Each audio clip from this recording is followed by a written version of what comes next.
Australia और India के दरमियान बॉर्डर गावस्कर ट्रॉफी का पांचवां और आखिरी टेस्ट मैच कल सिडनी में स्टार्ट होगा। ऑस्ट्रेलिया को सीरीज में 2-1 से बढ़तरी हासिल है और बॉक्सिंग डे टेस्ट जो था वो ऑस्ट्रेलिया की वाज़ेह बढ़तरी में शामिल है। अब सिडनी टेस्ट इंडिया के लिए जितना कितना ज़रूरी है कि इंडिया सिडनी टेस्ट जीते।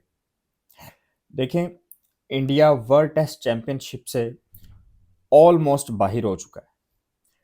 अगर ये सिडनी टेस्ट नहीं जीतता तो ये कंफर्म हो जाना है कि इंडिया वर्ल्ड टेस्ट चैंपियनशिप से बाहर हो चुका है। और इस दौरान ये बहुत अच्छा हुआ कि रोहित शर्मा ने, जिससे मतलब कहा यह जा रहा है शायद वो कल ना खेलें, और ये भी कहा जा रहा था कि शायद वो रिटायरमेंट ले लें। अल्दो रिटायरमेंट नहीं ली, लेकिन रोहित शर्मा के ना खेलने की खबर काफ़ी हद तक सच्ची है कि रोहित शर्मा इस मैच में नहीं खेलेंगे, और अगर वो नहीं खेलेंगे तो फिर बुमराह कैप्टनसी करेंगे, जो कि नियरेस्ट में इंडिया का कप्तान बनने के सबसे ज़्यादा करीब है। और इतना वाजिया फ़र्क उस एक बंदे की वजह से कि अगर बुमराह ना खेलता होता तो ये सारी सीरीज़ वन साइडेड होती, ऑस्ट्रेलिया जीतता सारी सीरीज़। सिर्फ बुमराह की वजह से ये वन साइडेड नहीं हुई। इतना फ़र्क, इतना इम्पैक्ट उस बंदे ने डाला। आज तक ऑस्ट्रेलिया और इंडिया के दरमियान सिडनी क्रिकेट ग्राउंड के अंदर 13 टेस्ट मैचेस हो चुके हैं, और इन 13 टेस्ट मैचेस में से एक टेस्ट मैच इंडिया ने विन किया है, जो कि 1978 में विन किया था इन्होंने, 1978 में। और इसमें एरपैली प्रासना जो था उन्होंने 8 विकेट्स ली थी, और एक इनिंग और 2 रन से इंडिया ने सिडनी क्रिकेट ग्राउंड के अंदर वो वाहिद टेस्ट मैच जीता था जिसमें इरपाली प्रासना ने 8 विकेटें ली थी और इंडिया एक इनिंग और 2 रन से जीता था। उससे पहले सबसे पहला जो सिडनी क्रिकेट ग्राउंड के अंदर इंडिया और ऑस्ट्रेलिया के दरमियान टेस्ट हुआ था वो 1948 में हुआ था, जो कि बहुत ज़्यादा हैवी रेन की वजह से, वेदर कंडीशंस की वजह से ड्रॉ हो चुका था। और सिडनी क्रिकेट ग्राउंड में जो सबसे ज़्यादा रन्स किए हैं ऑस्ट्रेलिया या इंडिया में से किसी के भी प्लेयर ने, वो सचिन तेंदुलकर ने किए हैं 785, और इनकी एवरेज 157 रन्स की है एक मैच के लिहाज से। ज़बरदस्त किस्म की एवरेज है, 157, ग्रेट। और जो सबसे ज़्यादा विकेट्स लिए हैं वो 20 विकेट हैं अनिल कुंबले की, वो भी इंडिया के हैं, और ये 32.95 की एवरेज से है।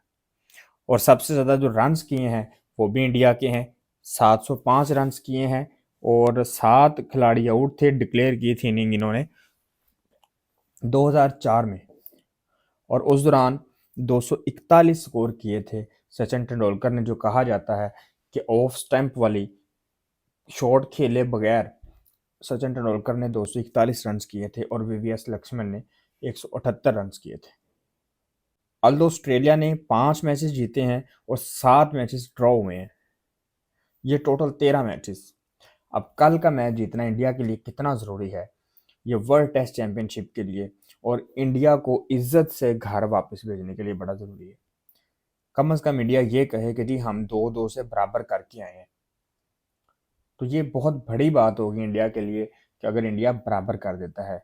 और रोहित शर्मा इससे पहले प्रेस कॉन्फ्रेंस में कह चुके हैं, जब बॉक्सिंग डे वाला मैच हारे हैं तो उस दौरान ये रोहित शर्मा कह चुके हैं कि भाई हमारे लिए ये काफ़ी होगा कि हम सीरीज़ को ड्रॉ कर दें। और ये बहुत अच्छी बात की है रोहित शर्मा ने कि उन्होंने रिटायरमेंट नहीं ली, क्योंकि अगर वो रिटायरमेंट ले लेते तो कमिंग 20 से 25 साल, बल्कि इससे भी ज़्यादा, ऑस्ट्रेलिया ने इंडिया वालों को रोलना था, सही बेइज्जत करना था कि भाई आपके खिलाड़ी तो मैदान छोड़ के भाग जाते हैं, जब हारते हैं तो फिर वो रिटायरमेंट ले लेते हैं। इससे रिटायरमेंट का मतलब है कि मैदान छोड़ के भाग गए, और रोहित शर्मा ऐसा नहीं किया, और ये बहुत अच्छा किया रोहित शर्मा ने। अल्दो एशवन ने किया है, रिटायरमेंट ले ली है, वो भी चले, उनको नहीं लेनी चाहिए थी during the series. At least series गए हैं खेलने तो पूरी खेल के आके फिर रिटायरमेंट का ऐलान करते हैं, वो एक अलग चीज़ होती। ड्यूरिंग द सीरीज आप रिटायरमेंट ले रहे हैं तो ये मैदान छोड़ के भागने के मुतरादिफ होता है। लेट्स सी कल जो मैच स्टार्ट होने जा रहा है सिडनी क्रिकेट ग्राउंड के अंदर, इंडिया जीतता है या ऑस्ट्रेलिया। ऑस्ट्रेलिया 5 मैच जीत चुका है सिडनी क्रिकेट ग्राउंड के अंदर, टेस्ट मैचेस की बात कर रहा हूँ, और इंडिया सिर्फ 1 मैच जीता अभी तक, जबकि 7 मैचेस ड्रॉ हुए हैं। अब देखना ये है कि ज़्यादा एवरेज ड्रॉ की है। अगर तो ड्रॉ होता है तो WTC से इंडिया डायरेक्टली बाहर, और साउथ अफ्रीका का मुकाबला होगा ऑस्ट्रेलिया से। अगर इंडिया जीत भी जाता है तब भी ऑस्ट्रेलिया के चांसेस WTC के फाइनल में पहुंचने के ज़्यादा हैं एज कम्पेयर टू इंडिया, क्योंकि इंडिया ऑलमोस्ट बाहर हो चुका है। आप भी अपनी राय के साथ कमेंट सेक्शन में करें।